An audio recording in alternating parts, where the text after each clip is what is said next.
guys, welcome back to my YouTube channel. Today I'll be doing a quick fall makeup look for you guys because fall season is coming up soon, so I think it's about that time to start doing some looks. So I hope you guys enjoy. Make sure you like, comment, subscribe so you don't miss any more of my videos. Let's get into this makeup look.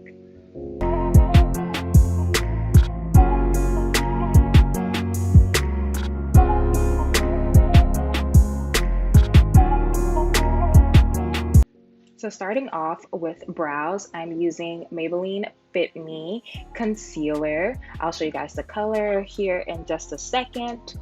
I like to start off with my brows just to get them shaped up.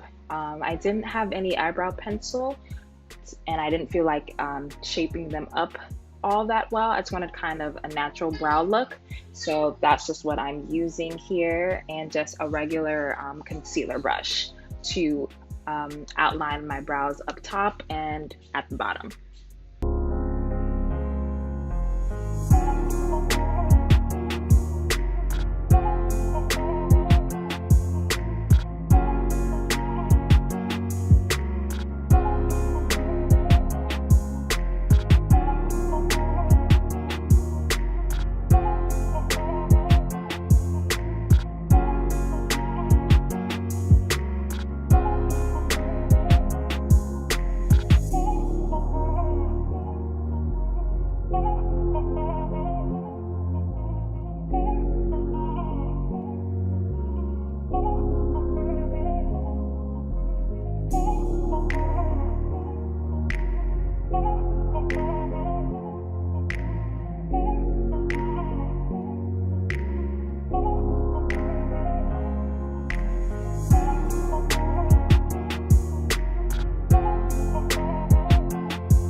Going with eyeshadow, I'm using Jackie Aina's Anastasia Beverly Hills collab. I'm using Credit and Edges for my crease, just blending those two things together just to kind of darken it and give that fall vibe look that I'm trying to go for.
So going back to the Anastasia Beverly Hills, I put in Soleil in my inner corners, and I think I put Wigglies on my lid. So that's just what I'm doing here, and you will see later on that I tried to put on lashes, but I used the false lash liner, the adhesive as just a regular liner, and then I opted to do just regular lashes with Fenty Beauty's mascara because the lashes were not sticking, y'all. I took that part out. So I just opted for regular mascara, and then obviously for primer, I use the OG Milk Hydro Grip Primer, and yeah.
So here I'm using the Amicole foundation tint. My color is Rich 2. The foundation is absolutely perfect. It's like your skin, but better. And it blends into my skin so beautifully as I'm showing you guys here. And it's absolutely amazing. And I know that it'll be good for the cooler months that's coming. So if you guys haven't gotten it, please get it. I will put it down below so you guys can get it.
here's the reveal coming in 5, 4, 3, 2, 1. Hope you guys enjoyed. See you guys in my next video. Bye.